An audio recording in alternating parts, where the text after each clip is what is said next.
কুরবানির মাংস দিয়ে আজকে বিফ চাপ তৈরি করব। সেজন্য মাংসগুলোকে স্লাইস করে কেটে নিয়েছি, বেশি মোটা না বেশি পাতলা না। আর এই যে এভাবে ছেঁচে নিচ্ছি যেন একদম সফট হয়ে যায় আর অনেক বড় হয়ে যায়। ছেঁচতে ছেঁচতে পাতলা হয়ে যাবে, সফট হয়ে যাবে। এরপর আমি 1 টেবিল চামচ আদা আর রসুনের পেস্ট দিলাম, আর দিচ্ছি রাঁধুনি মাংসের মশলা। এখানে দিলাম 1 টেবিল চামচ, আর 1.5 চা চামচ মরিচের গুঁড়া, 1 চা চামচের একটু কম হলুদের গুঁড়া, ধনিয়ার গুঁড়া 1 চা চামচ, জিরার গুঁড়া 1/2 চা চামচ, আর দিচ্ছি বারবিকিউ সস এখানে 1 টেবিল চামচের একটু বেশি হবে সরিষার তেল দিয়ে, আর স্বাদ মতো লবণ দিয়ে এগুলোকে ম্যারিনেট করছি আর 10 মিনিট রাখছি ম্যারিনেট করে। এরপর দিলাম 1 টেবিল চামচ কর্নফ্লাওয়ার দিয়ে এগুলো দিয়েও এখন মেখে নিলাম।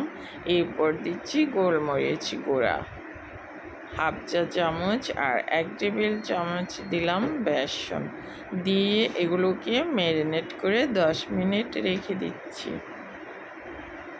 এরপর এখানে ময়দা নিয়েছি, সাথে দিচ্ছি স্বাদ মতো লবণ, আর দিচ্ছি চিলি ফ্লেক্স,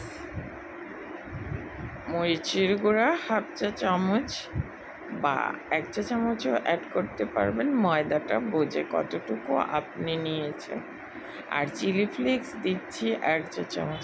এরপর এগুলোকে মিক্সড করে নিচ্ছি।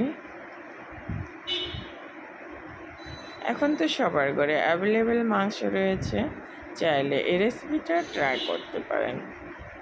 এমনিও খেতে পারবেন, আবার রুটি পরোটা দিয়েও খেতে পারবেন, নান রুটি দিয়েও পরিবেশন করতে পারবেন, আবার এগুলো পাস্তা অথবা নুডলসের সাথেও পরিবেশন করতে পারবেন, এমনকি ফ্রাইড রাইসের সাথেও পরিবেশন করতে পারবেন। এখন ওই যে ময়দার মধ্যে কোট করে এগুলোকে এখন ভেজে নেব।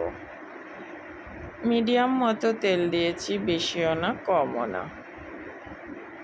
এবারে সবগুলোই এমন কোট করে ছেঁচে নেওয়া মাংসগুলোকে কোট করে এখন ভেজে নেব।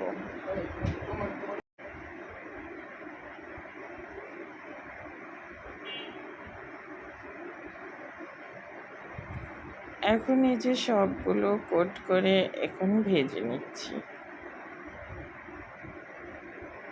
চুলার আঁচ মিডিয়ামে রেখে এগুলোকে ভাজতে হবে। এক পিঠ হয়ে গেলে আরেক পিঠ উল্টে পাল্টে যার যেমন কালার চয়েস সেভাবে এগুলোকে ভেজে নিতে হবে।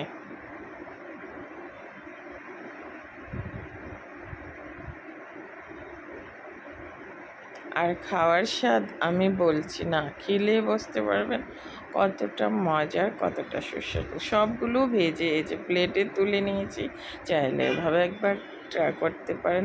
এখন তো সবার ঘরে অ্যাভেলেবেল মাংস রয়েছে, চাইলে এই বিফ চাপটা তৈরি করে পরিবারের সবাইকে পরিবেশন করতে পারবেন।